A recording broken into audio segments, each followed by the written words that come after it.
നീ പറഞ്ഞില്ലെങ്കിലും വിവരങ്ങളൊക്കെ ഞാൻ അറിഞ്ഞു. നിന്റെ കല്യാണം ഉറപ്പിച്ചല്ലേ? കല്യാണം ഉറപ്പിച്ച വിവരം കൊട്ടിപ്പാടി നടക്കണോ ഞാൻ?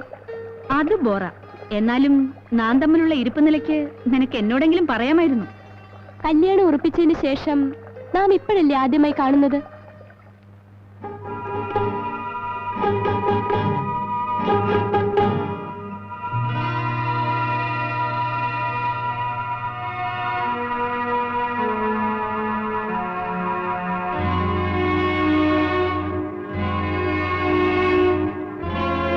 ഞാൻ പറഞ്ഞനുസരിച്ചില്ലെങ്കിൽ ഈ വീട്ടിൽ താലിയെടുക്കുന്ന മയ്യത്ത് നിന്റേതായിരിക്കും.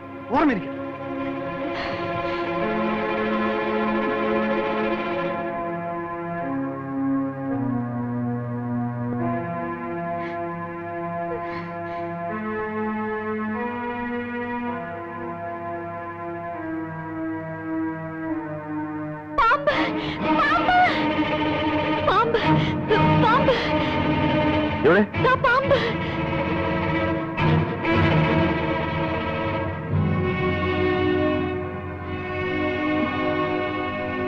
ഇവിടെ ഒന്നും കാണുന്നില്ല.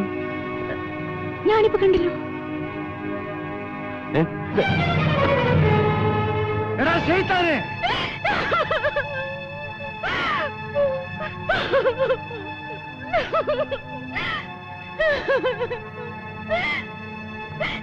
ഞാൻ ഉറങ്ങിക്കിടക്കുമ്പോ ഈ ദ്രോഹി വന്നെന്നെ. ഇബ്ലീസേ, നീ എത്രക്കായോ? എലീമ പറയുന്നതൊക്കെ പച്ചക്കള്ളമാണ്. വേണ്ടടാ, നീ ഒന്നും പറയണ്ട. എല്ലാം എനിക്ക് മനസ്സിലായി. വീട്ടിൽ കയറ്റാൻ കൊള്ളത് ഹിമാർ. ഈ വീടുമായുള്ള നിന്റെ ബന്ധം ഇതോടെ അവസാനിപ്പിക്കണം.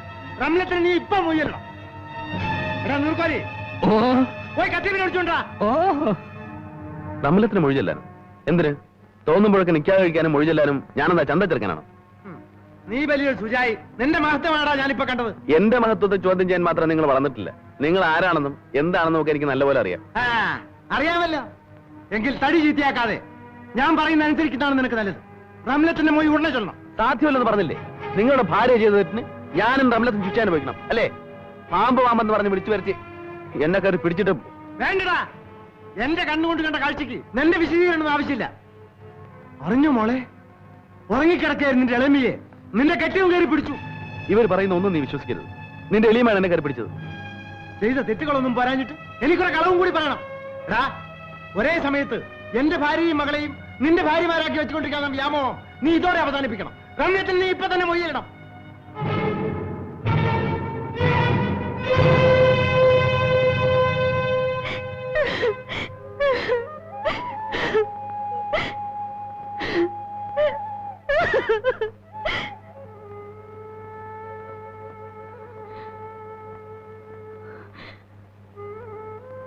നിങ്ങൾ ഇത്രയ്ക്ക് വൃത്തികെട്ട മനുഷ്യനാണെന്ന്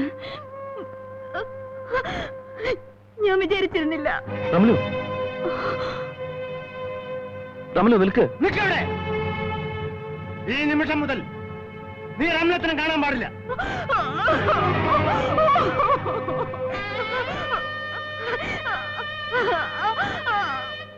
നിങ്ങളുടെ മകൾ റംലത്തിന്റെ മൊഴി 1 ചൊല്ലി 2 ചൊല്ലി മുത്തലാക്ക് 3 ചൊല്ലി പിരിച്ചിരിക്കുന്നു.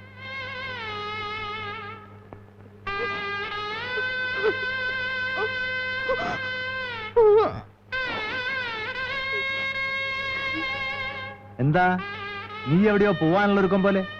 അതെ, ഞാൻ എന്റെ വീട്ടിലേക്ക് പോകുന്നു. വീട്ടിലേക്കോ? നിങ്ങളെപ്പോലെ ഒരു ക്രൂരനായ മനുഷ്യന്റെ കൂടെ താമസിക്കുന്നതിലും ഭേദം വല്ല വിഷവും വാങ്ങിത്തന്ന് മരിക്കുകയാണ്. ഓ, അത്രയ്ക്ക് ചൂടാവാതെ. നീ മരിക്കുന്നതും മരിക്കാതിരിക്കുന്നത് എനിക്കൊരു പ്രശ്നമല്ല. പക്ഷെ ഈ സമയം നീ ഇവിടുന്ന് പോവാൻ ഞാൻ സമ്മതിക്കില്ല. നമ്മൾ നടത്തിയ നാടകത്തിന്റെ രഹസ്യം കുറച്ചു ദിവസം കൂടി കാത്തു സൂക്ഷിക്കേണ്ട ആവശ്യം എനിക്കുണ്ട്. ഇല്ല, ഞാൻ പോകും. നീ പോവേ? ഈ വീടിന്റെ പുറത്ത് നീ കാലുകുത്തിയാൽ അന്ന് നിന്റെ മയ്യത്തായിരിക്കും.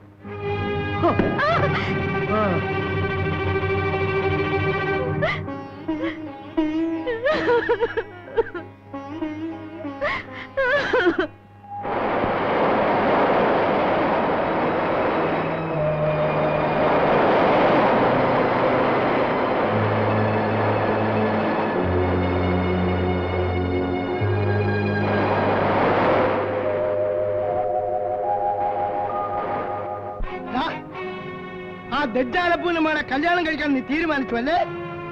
എനിക്ക് അവളെ ഇഷ്ടമാണ്. നിന്റെ ഒരു ഇഷ്ടം. ഈ ദജ്ജാലപ്പൂ ആരാണെന്ന് നിനക്കറിയാമോ? അങ്ങാടി പിള്ളേരോടൊപ്പം എച്ചിലത പറക്കുകയും കളത്തിലേക്ക് കിടന്ന് ഉറങ്ങി വളർന്നവനാണ് അവൻ. 10 ചില്ലിക്കാശിന് വേണ്ടി ആരെ എന്ത് ചെയ്യാൻ പഠിക്കാത്ത നീചൻ. എടാ, നിന്റെ റംലത്തിന്റെ ഉമ്മ മരിച്ചെങ്ങനെയാണെന്ന് നിനക്കറിയാമോ? വേറും ഒരു തേങ്ങയുടെ തർക്കത്തിന്റെ പേരിൽ പൂർണ്ണ ഗർഭിണിയായിരുന്ന അവളെ ഒറ്റ ചവിട്ടിൽ കൊന്നു കളഞ്ഞവനാണ് അവൻ. ദജ്ജാലബു തെറ്റ് ചെയ്തതിന് റംലത്ത് എന്ത് പഴിച്ചു? അവളൊന്നും പഴിച്ചില്ലടാ. പക്ഷേ നിന്റെ പെങ്ങൾക്കൊരു കല്യാണാലോചന വരുമ്പോ ആങ്ങളെ ദജ്ജാലപ്പൂവിന്റെ മരുമോനാണെന്ന് പറയുന്നത് എനിക്ക് ഒരു നാണക്കേടാണടാ. ബാപ്പ ഇത്രയ്ക്ക് പറയുന്ന സ്ഥിതിക്ക് നിനക്ക് ആ ബന്ധം വേണ്ടെന്ന് വെച്ചുകൂടെ സുൽഫി? ഞാൻ അവളെ സ്നേഹിച്ചു പോയി. എന്നാ അത് തന്നെ നടക്കട്ടെ. പക്ഷേ ഒന്ന്, ദജ്ജാലപ്പൂവിന്റെ മരുമകനാകുന്നതിന് മുമ്പ് അബ്ദുള്ള കുഞ്ഞിയുടെ മകൻ മരിച്ചിരിക്കണം. ദജ്ജാലപ്പൂവിന്റെ മോളെ കല്യാണം കഴിച്ചിട്ട് ഈ വീട്ടിലേക്ക് കയറി വരാമെന്ന് നീ വിചാരിക്കണ്ട.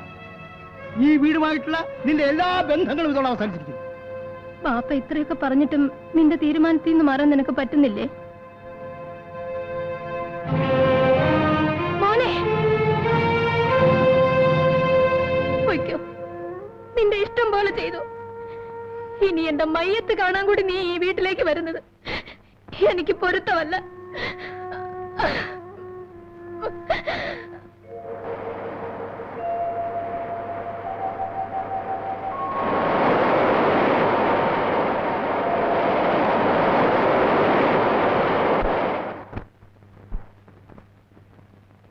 അബ്ദുള്ള കുഞ്ഞിക്ക, എന്താ എന്തിനാണ് ഇതൊക്കെ?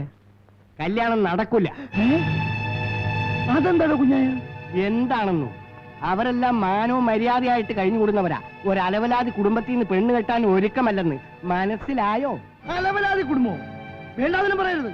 പിന്നെ എന്തോ പറയാനാ? കെട്ടിയ പെണ്ണിന്റെ എളിമാനെ കേറി പിടിക്കുന്ന ആംഗ്രാങ്ങളെ പറ്റി ഈ ദുനിയാവിന്റെ ഭൂമിശാസ്ത്രത്തിൽ എവിടെയെങ്കിലും കേട്ടിട്ടുണ്ടോ? സുൾഫിക്കറിന്റെ കഥകൾ ഈ നാട്ടിൽ മുഴുവൻ പാട്ടായിരിക്കാണ്. ആ വീട്ടുകാർ അന്തസ്സുള്ളവരായതുകൊണ്ട് എന്റെ ഈ തടിക്ക് പരിക്ക് പറ്റാതെ ഞാൻ രക്ഷപ്പെട്ടു. മനസ്സിലായ?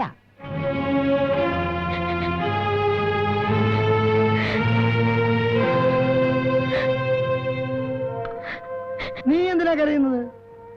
നേരത്തെ പ്രതീക്ഷിക്കാത്ത ഒന്നും നടന്നിട്ടില്ല. മോളെ, എത്ര നാളെന്ന് കരുതിയിട്ടാ നീ ഇങ്ങനെ തിന്നുകയും കുടിക്കുകയും ചെയ്യാതിരിക്കുന്നു? എനിക്കൊന്നും ആവശ്യമില്ലാഞ്ഞിട്ടല്ലേ വേണ്ടെന്ന് പറഞ്ഞത്? അല്ല, നീ ഒന്നും കഴിച്ചില്ലേ? ഏത് സമയത്തും ഇങ്ങനെ വിമിഷ്ടപ്പെട്ടിരിക്കുന്നതുകൊണ്ട് എന്താ ഒരു നേട്ടം? ആ ഇബിലീസിന്റെ കുടുക്കിന്ന് രക്ഷപ്പെട്ടു എന്ന് കരുതി സന്തോഷിക്കല്ലേ വേണ്ടത്? അവനേക്കാൾ നല്ലൊരു പിയാപ്പിളയെ നിനക്കുണ്ടാക്കി തരാൻ ബാപ്പാക്ക് കഴിയുമോളെ? വേണ്ട ബാപ്പ, ഇനി ഒരു കല്യാണക്കാര്യം ബാപ്പ എന്നോട് പറയരുത്. പറയണ്ടേ?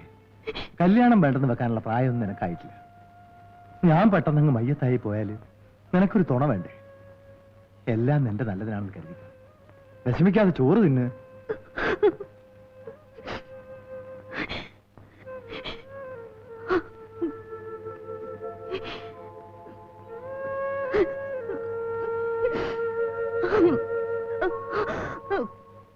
നിങ്ങളുടെ മകൾ റംലത്തിനെ നിങ്ങൾ എനിക്ക് നിക്കാഹ് കഴിച്ച് ഭാര്യയാക്കി തന്നതിനെ നിങ്ങൾ എനിക്ക് നിക്കാഹ് കഴിച്ച് ഭാര്യയാക്കി തന്നെ ഞാൻ സ്വീകരിച്ച് പൊരുത്തപ്പെട്ടു. ഞാൻ സ്വീകരിച്ചു പോയി. തട്ടുണ്ടോ? നേരെ പിടിച്ചു. വേർക്കുന്നല്ല തട്ടൊക്കെ ഇടുന്നൊരു കാര്യം എന്തു മോളെ? സമയായി മോളെ, പുറപ്പെടു. വരൂ.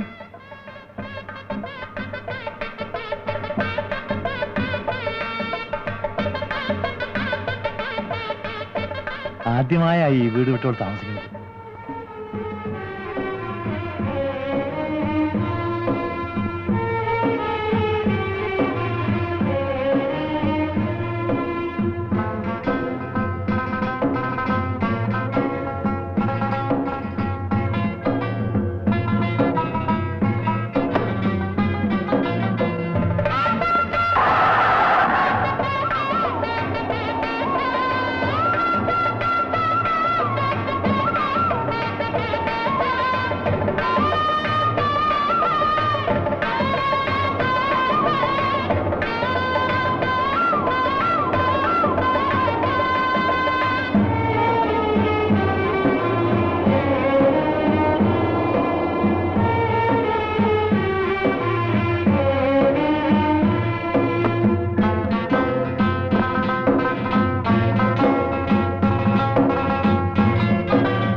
എന്റെ ഉമ്മയുടെ കാലം മുതൽക്ക് ഈ കുടുംബവുമായി ബന്ധപ്പെട്ട് കഴിഞ്ഞുകൂടുന്നവരാണ് ഈ ചേനാച്ചി.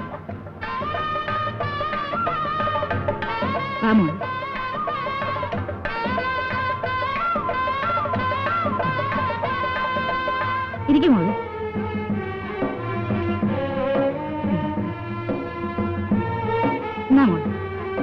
കുടിക്കുമോളെ.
നിനക്ക് വേണ്ടി എന്തൊക്കെ തന്നെ നഷ്ടപ്പെടേണ്ടി വന്നാലും ഒരിക്കലും ഞാനതൊരു നഷ്ടമായി കാണില്ല.